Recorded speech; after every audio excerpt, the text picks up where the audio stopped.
तो देखिए ये है जो कि दांत, मान लीजिए ये दांत का जो सबसे ऊपरी भाग होता है सफेद सा, इसको बोलते हैं इनेमल, जो दांत का सबसे कठोर भाग होता है, ठीक है ना। तो यहाँ पे देखिए होता क्या है कि इसके अंदर जो है कि आप ये देखेंगे तो ब्लड वेसल्स होती है, नीचे वाला जो भाग होता है इसके अंदर होना, ये होता है जो कि डेंटिन या डेंटाइल कर लीजिए, ठीक ना, डेंटिल होता है, ठीक।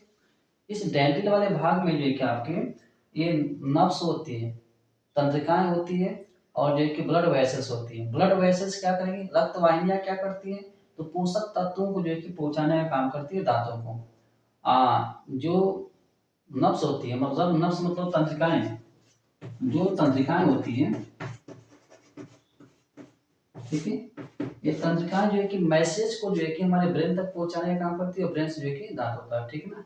मतलब यही तंत्रिकाएं पूरे हमारे शरीर में फैली हुई है, तो इसके बारे में जो है कि हम आगे बात करेंगे, ठीक ना। तो ये होती है तंत्रिकाएं होती है, फिर क्या होती है जो कि रक्त वाहिनियां होती है, रक्त वाहिनियां,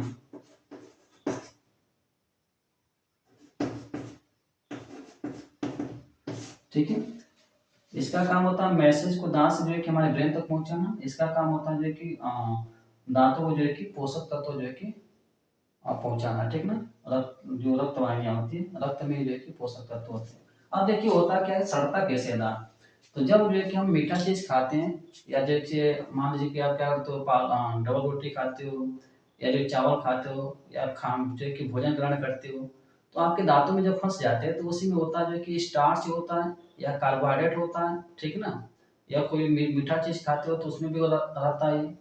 तो उन चीज़ों को जो है कि हमारे दांत में जो बैक्टीरिया वगैरह होते हैं, वही बैक्टीरिया या जीवाणु जो है कि खाते हैं, और जैसे ही खाते हैं तो वो एसिड जो है कि छोड़ते हैं। क्या छोड़ते हैं, एसिड। उसी एसिड या अम्ल के कारण जो है कि ये इनेमल धीरे धीरे जो है कि नष्ट होने लगता है। इनेमल जो है कि धीरे धीरे क्या होगा, नष्ट होने लगता है, मतलब खराब होने लगता है, टूटने लगता है, ठीक है। तो ये जो इनेमल होता है जब धीरे धीरे टूटने लगता है, तो इसके बीच में जो है कि यहाँ से जब टूटेगा तो एक गड्ढा बन जाता है यहाँ पे। इस प्रकार से क्या बन जाएगा, इसमें जो है कि ऐसे होल बन जाता है, ठीक है,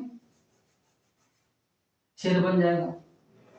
और जब छेद बन जाता है तो इसी को बोला जाता है कैविटी। क्या बोलते हैं, कैविटी बोलते हैं। ये काला हो जाता है इतना हिस्सा, इतना हिस्सा क्या हो जाता है, ये काला हो जाता है। ये पहुंच जाता है हमारे मसूड़े तक। कहाँ पहुंच जाता है ये, हमारे मसूड़ों तक पहुंच जाता है।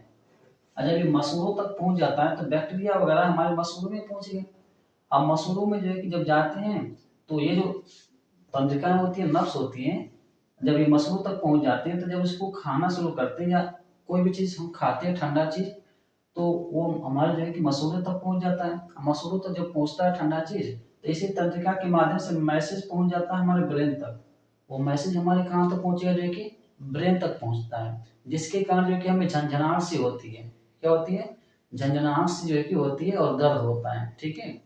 तो ये जो है कि हुआ कैसे है, तो जो जीवाणु होते हैं, जो जीवाणु होते हैं बैक्टीरिया वगैरह, ठीक है, जब इनको मीठा चीज मिलेगा, आपके दांतों में फंसा हुआ मीठा चीज मिलेगा, स्टार्च हो गया, कार्बोहाइड्रेट हो गया, तो उनको खाते हैं। और जैसे ही खाते हैं तो ये एसिड बनाते हैं। क्या छोड़ते हैं, एसिड। उसी एसिड के कारण जो है कि एनिमल जो है कि टूटने लगता है, खराब होने लगता है, ठीक है। और जैसे ही खराब होता है तो ऊपर का यही तो मेन चीज होता है, सफेद सा जो हिस्सा होता है, ठीक है, टूट जाएगा तो यहाँ पे धीरे धीरे क्या होता जाएगा, यहाँ पे जो है कि छेद बनता जाता है, जिसे हम कैविटी कहते हैं। और ये अंदर तक चला जाता है हमारे मसूड़ों तक। और जब मसूड़ों तक चला जाता है तो कोई भी चीज, ठंडा चीज खाओगे या गर्म चीज खाओगे तो झंझनाहट सी जो है कि महसूस होती है। और झंझनाहट सी जो महसूस होती है वो किसके कारण होता है, तो इस तंत्रिका के माध्यम से ही होता है। यही मैसेज है जो है कि हमारे ब्रेन तक पहुंचाती है, ठीक है ना। तो देखिए इसका जो है कि लगभग पीएच जो है कि अमूल का जो पीएच मान होता है, यदि 5.5 से कम होता है, 5.5 से क्या होता है, कम होता है, तब जो है कि हमारा दांत क्या होगा, सड़ना शुरू शुरू हो जाता है। 5.5 से क्या होगा, कम होगा, तो इससे कम, ठीक है। तो ये आपका कक्षा 10वीं का जो है कि विज्ञान से प्रश्न भी बन जाता है, ठीक है, इस चीज को याद रखेगा। तो ये पीएच मान जो है कि 5.5 से कम होगा तो हमारा दांत जो है कि सड़ना शुरू हो जाता है।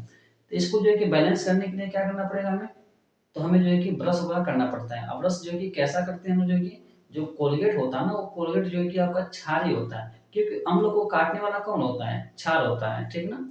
तो हम जो है कि छारी क्या करते हैं, कोलगेट कोलगेट जो है कि करते हैं, या ब्रश वगैरह करते हैं, ठीक है, इससे बचने के लिए।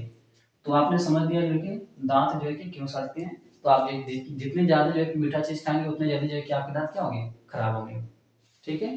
तो इसलिए जो है कि ज़्यादा मीठा चीज़ नहीं खाना चाहिए। हाँ, एक चीज़ और कर सकते हैं, जो हम सुबह को ब्रश करते हैं, वही चीज़ हम जो है कि शाम को यदि ब्रश करेंगे तो और अच्छा रहेगा। क्यों? क्योंकि शाम को जो है कि जब भोजन ग्रहण करते हैं ना, तो उस समय खाना वगैरह जो है कि हमारे दाँतों वगैरह में फँसा रहता है और उसी को रात भर क्या करेंगे? बैक्टीरिया वगैरह खाएँगे और जैसे ही खाएँगे तो हमारे मुँह में क्या बनेगा? एसिड बनेगा और उसी एसिड के कारण जो है कि आपका जो इनेमल होता है, जो सफ़ेद सा दाँत होता है ये ऊपर वाला भाग, ये टूटने लगता है।